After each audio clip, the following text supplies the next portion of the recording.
All right, good evening, everyone, and welcome to Knox Makers, Show and Share Tuesday nights. Anybody here for the very first time? Any newbies to Knox Makers?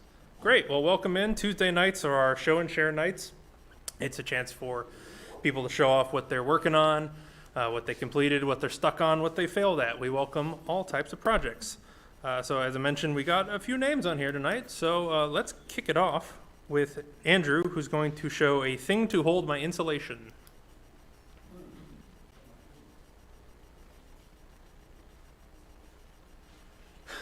Good evening, everybody. Yeah, this is just a simple 3D printed object here. I'm kind of redoing my house a little bit. And when I was living there, I kept feeling this draft coming from the kitchen, from behind the kitchen sink. And I've just started recently working on that. And I put some drywall behind the kitchen sink, and I made it look, I don't know, a little bit more presentable than it was. And I'm still feeling that draft, and so I got the bright idea to go up in the attic and try and put like a insulation in there. And well, it kept falling on me. And I'm like, well, how in the world am I going to hold this spray-on insulation up long enough so it'll actually harden and stop this breeze from coming in? So I thought about it, and well, so what's going to happen is that I'm going to screw this on to one of the support planks right here. So this is going to be like my hand is a piece of wood, right? And I'm just going to screw this onto the wood and just kind of spray the insulating or the foam right on there. And that should give it enough support to stop that breeze. So that's the general idea. So that's all I really have. So yeah, any questions, comments, concerns? Great, thanks.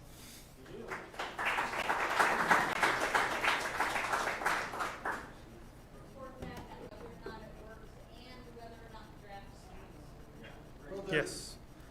All right, coming up next, Laura is going to show my Whittle family.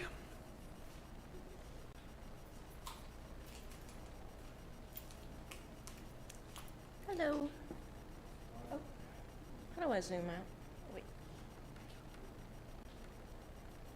I guess I'll move these guys over.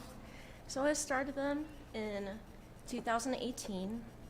So he's the oldest, and they're made out of basswood.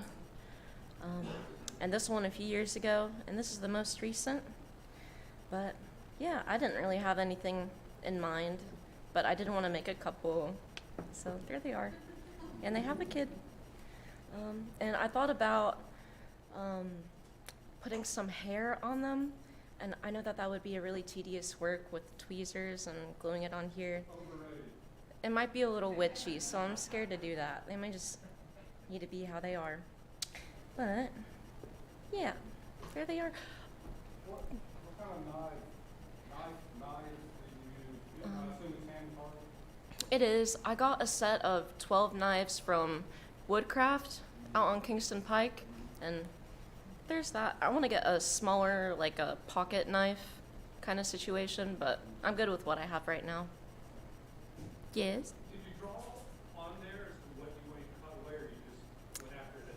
Just what I felt like. I've been really inspired by folk art style, so yeah, he looks like an old countryman, you know. So yeah, guess you. I think he also looks like over 40 from his paunch. Well, you know. But that's okay. My real question was, will they continue to darken? You had said that Yeah. that one was 5 years old. Whoa, what did I do? How do I fix that? They look pretty cool like that. Yay, okay.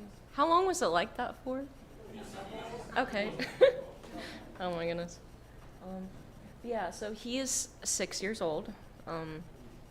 And there's a lot of dirt and dust that got on him. And I stabbed myself, and then I bled all over him. But yeah. And also, I did not know that you were supposed to put the wood in water, so I'm not really sure how that works, but I'd like to learn more about that with whittling, if anyone has an idea, but there they are. Cool.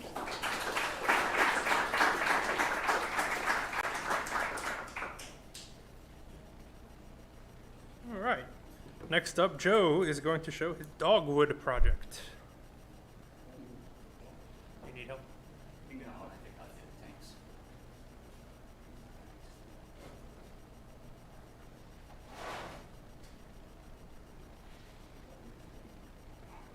It'll make steel really light.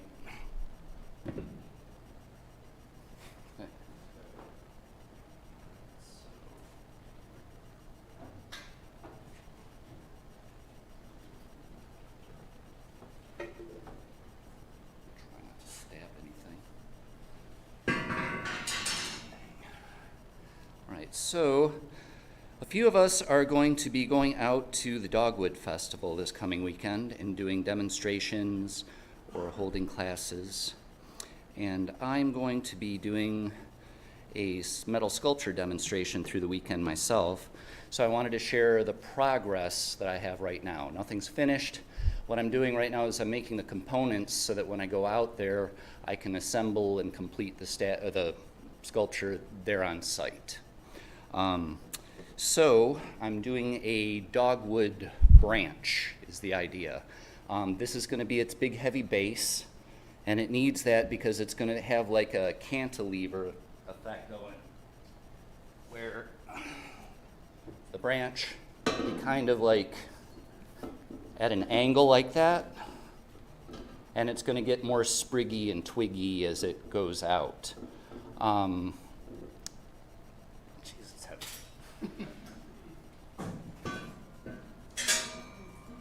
Plan on making it so big that it's too heavy and it'll be a permanent addition at the fairground. But I started by,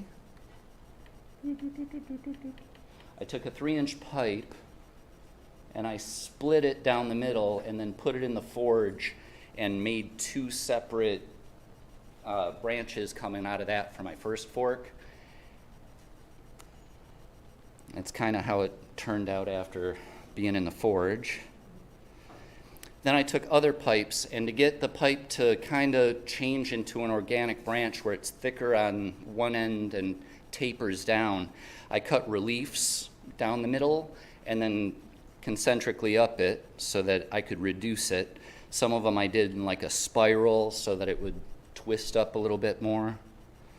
And then I'd weld that back together. And then this was kind of the first day of putting them together.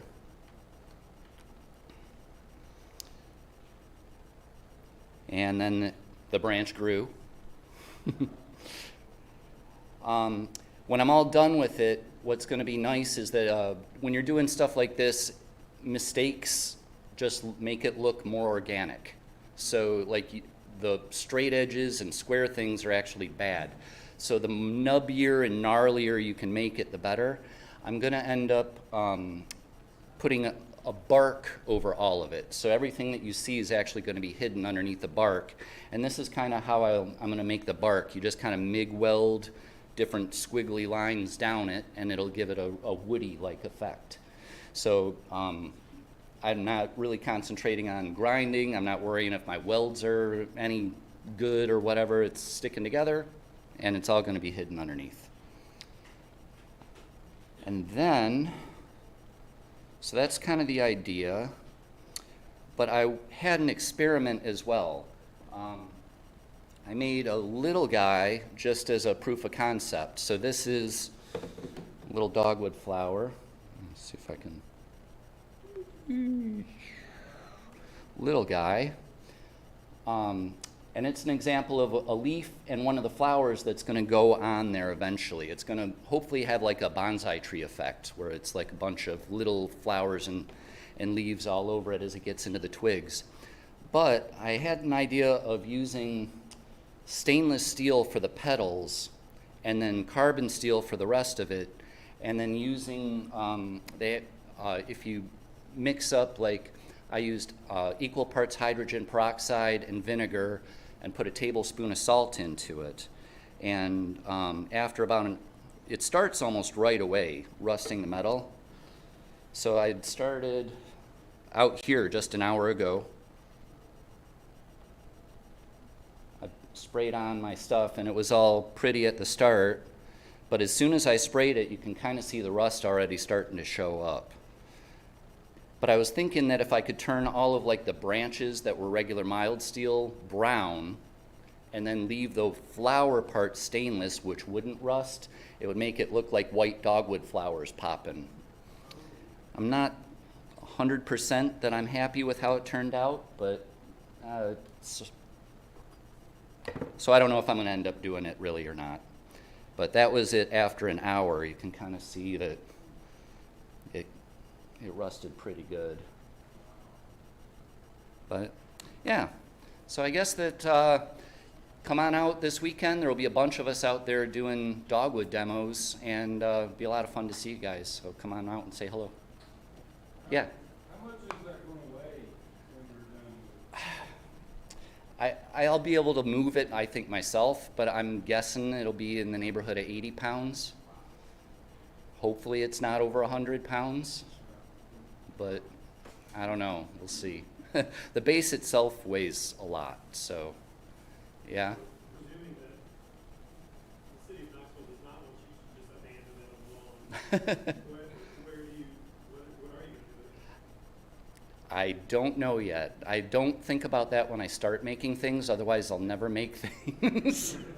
It's going to go with my other sculptures that I don't know what to do with yet, right?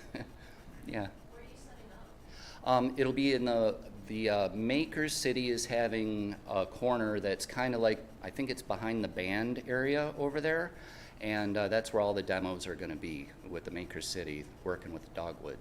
Mm-hmm. Cool, thanks.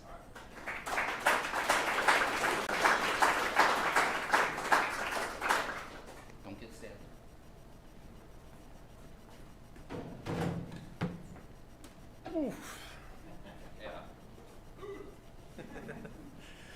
All right, thank you, Joe. All right.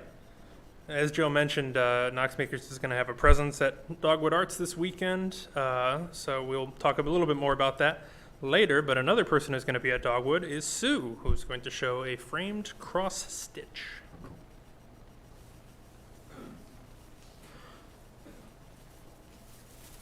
So this is not what we will be doing at Dogwood Arts. It's something I did separately. Thea and I are going to do a lightning talk after the program on what we did for Dogwood, because it'll be more than the 3 minutes. We like to keep it short for this. So for me, my cross-stitching journey, I started off very simple and slowly decided, okay, I'm going to just bite the bullet and do something a little more complex. And I know we're trying to keep it PG-13, so I hope this is okay. Let's see. Whoop, wrong way. Yes. Yeah, what were you guys thinking, huh? I have to say that as I got into the basket, it was pretty tough. It was pretty tough.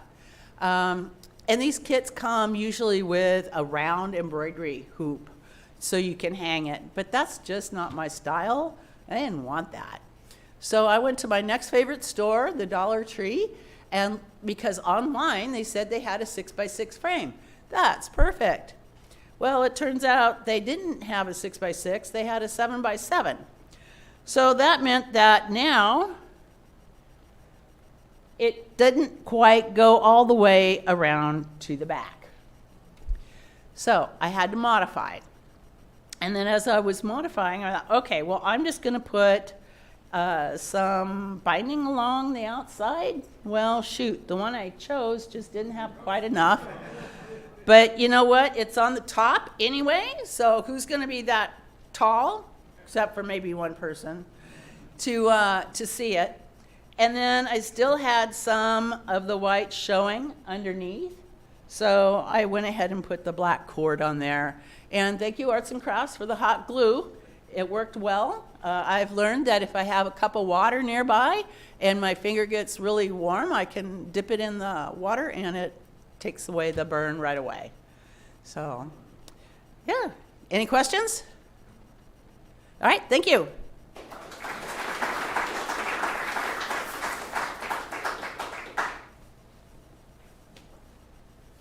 All right, yeah, and as Sue mentioned, there will be a lightning talk after show and share today. So if you're interested in learning more about the thing they're going to be doing at Dogwood, stick around. We'll have a brief break after this, and then they'll start up with that right in here. But coming up next, we have Walter, who's going to talk about Code of Federal Regulations, Title 31, Subtitle B, Chapter 1, Part 82.2b.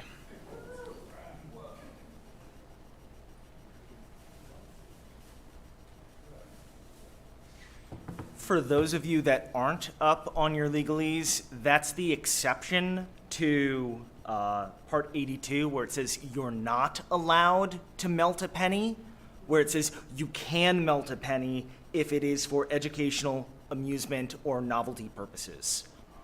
I got my crossbow and Moonraker authorization this weekend and was super duper excited to do some fun laser things. And as I was sitting there waiting for my card to finish, I was like, oh man, these coins are so cool.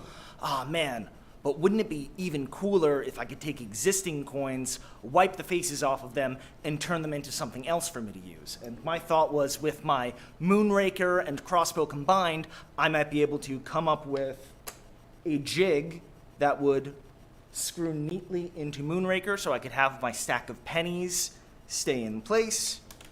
And then my thought would be that a hatching operation across the top, if I were to do that enough, I'd be able to get the face off of the pennies. And we can see that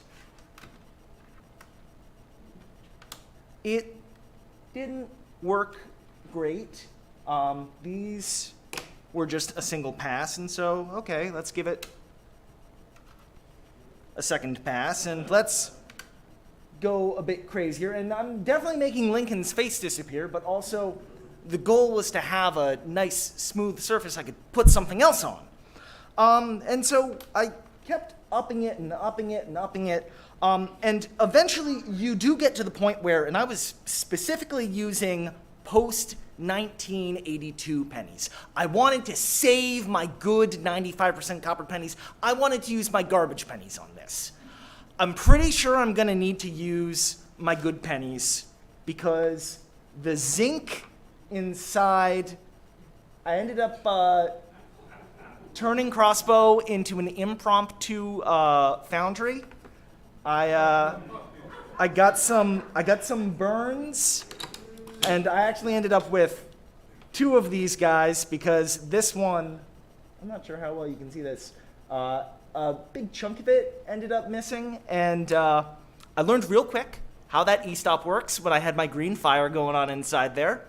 I definitely think that this is a fail, but I'm wanting to do more. I think that using higher percentage copper coins will help, but if anyone else has a better idea of how to sort of smooth an existing surface to then put other things on it, I would love to pick your brains afterwards. Well, okay, yeah, I was thinking about that too. I was like, man, this would be a lot faster if I just grind it down, but then I don't get to use the laser. Would crossbow not do a similar operation, maybe more smoothly? If there is a way to do it more smoothly, I'm not intelligent enough to know how to do it yet. Yeah. I'll pass these around for anyone that wants to touch them. The gridded pennies feel kind of weird, and it honestly feels like you can try and sand something with them. Yeah. You might want to stick with 100% copper pennies Yeah. and learn a little bit something about zinc poisoning. Zinc poisoning. Great. It'll kill me. So exciting. All right. That's all I've got.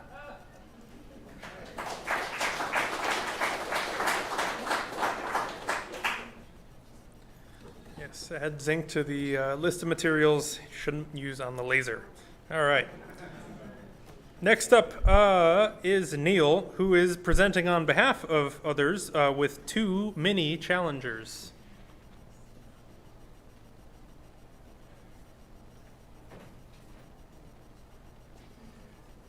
I'm going to apologize in advance. This is going to be a little bit awkward because I didn't find out I was doing this until last night. So I haven't had a chance to really play with these yet and fully get what I'm doing here. But I've got, the first one I'm going to show you is Randy Gleckler. If any of you have taken any of the wood turning courses, you've met Randy. He's a phenomenal wood turner, but he's even more of a genius at turning little tiny pieces. And what Randy presented, which by the way, both of Randy and Brian could not be here tonight, so what Randy created is a tea setting. And see how well these come out. Let me get there. Yeah, that's not going to, it's a dark piece of wood, but I don't know if I can. Let's see. It's still going to be somewhat dark. I do want to toss in here just for scale. Okay. Okay, so that's the table that the tea setting sits on. This is the teapot. Where am I?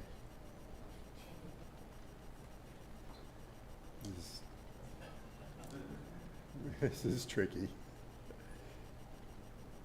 Actually, I'm going to take that off of there so you can see it a little bit better. That's the teapot.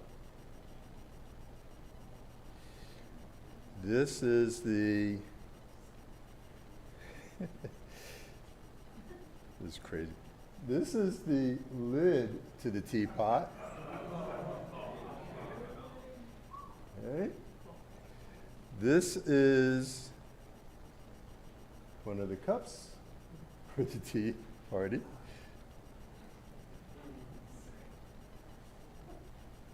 Or I don't know if maybe one of these is a sugar bowl or something. That is the cream pitcher.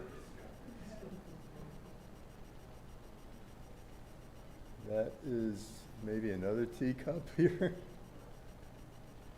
I'm glad I thought about bringing these tweezers, because otherwise this would have been really crazy. Okay, here's the second teacup.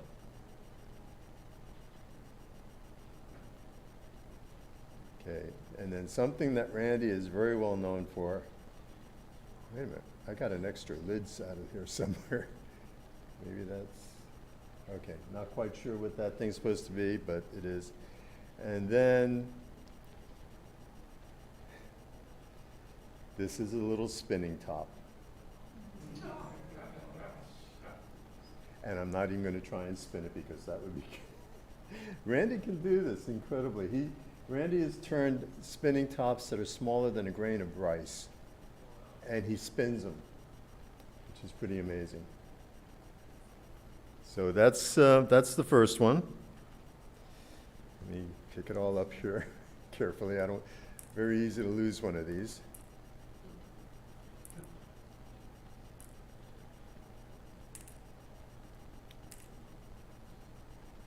I really like this teapot. I don't know if I can get this to show a little bit better. Let me get this out of the way. But handle and everything. Okay. Do you know if they glued the handle on, or how they got it on there? No, haven't really had a chance to talk to him about how he did all this. It was just, he had put pictures on Mattermost, but I don't know if everybody got to see it on Mattermost, but it was pretty good. And then this next one, I've got to set it up a little bit better before I put it up there for you to see. This one is from Brian Greenhoe. And I wish Brian could have demonstrated this himself, because he has a fantastic sense of humor whenever he has anything up here on show and share.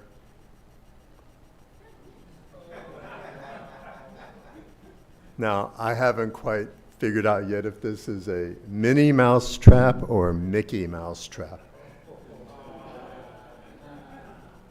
But how many of you believe that this is a functioning mouse trap versus just a model?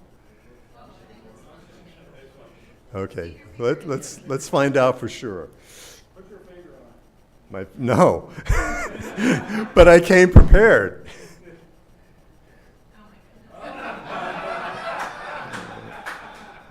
All right, we ready for this? I think I'll keep you in suspense for a little while. All right, here we go. So we come along and we get a little bit bolder and bolder, and all of a sudden it works. So that is the 2. There's, I'm not quite sure I didn't read any of the papers that accompanied this, so I'm not sure which categories they're entered under. Maybe Sean can explain a little bit more about the competition and how to vote for them. But the mousetrap is Brian Greenhoe, and the tea set is Randy Glickler. Okay? Well, no, don't ask any questions because I have no way of answering any of them.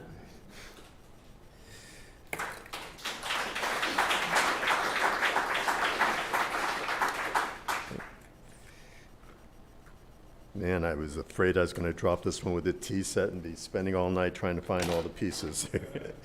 All right, thank you. Yes. So those are entries into the Make It Mini Challenge, which is over now. And those are 2 of the whopping 4 entries we received. And there are 8 prizes, so everyone's a winner. We will run it again next time. I've also been fairly distracted. But also we had 2 other entries. Ashley, do you want to show yours? Your entry? I have it right up here if you want to come show it. No pressure if you don't. Yes. As I sit here and embroider something for the wall, I did a little mini flower embroidery. Oh. It's so tiny. And I was going to put a little magnet in the back so it could go on a refrigerator. You can't hold it up. It can go like a little fridge magnet, but that's my little flower that you can't see. There you go. Yeah. I took Thea's class on embroidery and stitching, so I am putting it to good work. I did Pinterest and Google flower or search flower on Pinterest, and that's what I got. So that's what I used. You want a quarter? Oh yeah, sure. Where did I find this? Okay, so this is from Temu, quite frankly. But you can, this is Moonraker. Like, it has scorch marks on it from somebody doing it on the laser. So it's just a loop like this, a center one, and then a back flat. So it has a little screw at the top that anybody could make. But somebody, if I really wanted to do it right, I would have done this on the Moonraker and made my own little frame. Yep. Oh, and there's the quarter for scale. Oh, it's cute. And then a Sharpie on the front for it to be pink, so it matched. Here, I'll leave the quarter here if you don't mind for other people's. So. What? Like 10 minutes. Honestly, it didn't take long. Looking on Pinterest took longer, and deciding to do it took longer. I have like 30 of these now if you want for your refrigerator.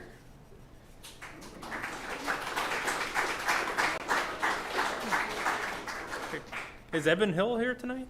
Do you want to show your top? Yeah, there you go. This might be the least mini thing, but I made a top. I actually made this top a while ago. I made a bunch of them. And I put a few of them in the machine already, but I had this one kind of sitting out because it was one of the nicer ones, and so it was plain, and so I decided to set up the rotary table on the mill and add some focus. There we are. Add some kind of interesting bits. Basically just some little drill holes, and then, you know, machined in the side and then polished it a little bit. Probably threw it out of balance a little bit. You know, I didn't spend too much time setting up the rotary table. Could have done a better job, but yeah, just spin it in the center. But yeah, fun little brass top, nice and shiny. Got a nice little weight to it. And then it's got a little ball bearing that it spins on. But yeah, like I said, I had kind of already made part of it before this, but then I had it around. I was like, oh, this is perfect for this challenge, but I gotta add some more for the challenge. So yeah, haven't actually set up a rotary table like that, but it worked out pretty well, and yeah, I think it looks nice. So. How do you keep the bearing in place? It's just undersized by like 4 thousandths, and then it's a steel ball bearing and brass, so you just, the brass kind of just moves out of the way for it. I put some retaining compound in there as well, but I don't think it actually needs it. It was a nice enough press fit, and I have like I used a little piece of short section of pipe so that I didn't, because the first one I made, I just pressed it on here and bent the top part. So I used the pipe to kind of support on the underside while I pressed the ball bearing. I just put it in the vise and, crushed it in there. But yeah, there you go, a little top. Any questions?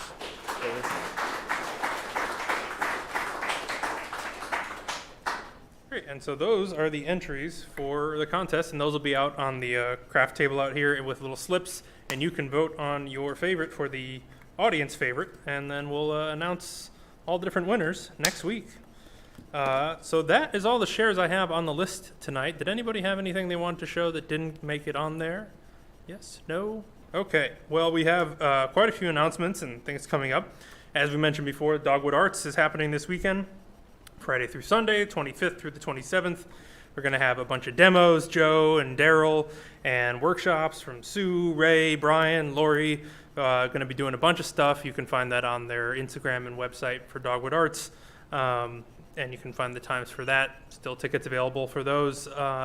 We also have an e-waste bin now at Knox Makers, and that's out by the front door right now. It eventually will probably live outside. Yes? It actually just got moved outside. Okay, then it is outside. So yeah, if you have e-waste to recycle, you can do that responsibly here now. Send all my spam. And then coming up on May 10th, there's an event called Vestival, which, if you know the Vestal neighborhood back here, just sort of a community fair that day. And we have volunteered our sort of parking lot to be an area for people to come and park, but also come check out the shop. So we'll be doing demos and tours on that day, and we will need volunteers for those demos and tours. So if you are interested in volunteering, that's on May 10th. That's a Saturday. Time 11 to 5. If you are interested in volunteering for anything like that, technically Aliki is heading up that, but if you are interested, you can talk to Russell, the man in the fine hat there, and he will pass along your names if you are interested in doing that. As far as other events at Knox Makers, as we mentioned before, after talk here, we're going to reconvene in a few minutes for Sue and Thea's talk about their Dogwood Arts craft that they're doing on Wednesday, tomorrow at 6. We still have tickets available for the blacksmithing authorization, so if you want to learn the blacksmithing shop, there are tickets available for that. On Thursday, we have 2 events happening, both at 7 o'clock. One is the As the Lathe Turns event happening over in the wood shop, and the other is a new member onboarding. If you are a trial member or a prospective member, come and check out new member onboarding, learn what we are all about as a organization, and also it is required if you wish to become a member. And that's, again, at 7 p.m. On Sunday, the 27th at 10 a.m., we also have tickets available for Lockpicking 101. So if you want to learn the sport of lock sport, that is open. There are tickets available for that, and you can go online and get your tickets there. With that, oh, Daryl? Quick addition, because it was only posted today, there's Foundry off from 3 to 6 on Saturday. It's 1 to 4 hot metal and things. Foundry off. Yes, Foundry authorization, new capability we have, so exciting. Anything else? All right, well, with that, we're going to close up tonight's meeting. As we mentioned, there will be something happening here in just a few minutes. We'll also have voting open out on the arts and crafts table. But thank you all for coming out, and have a good night.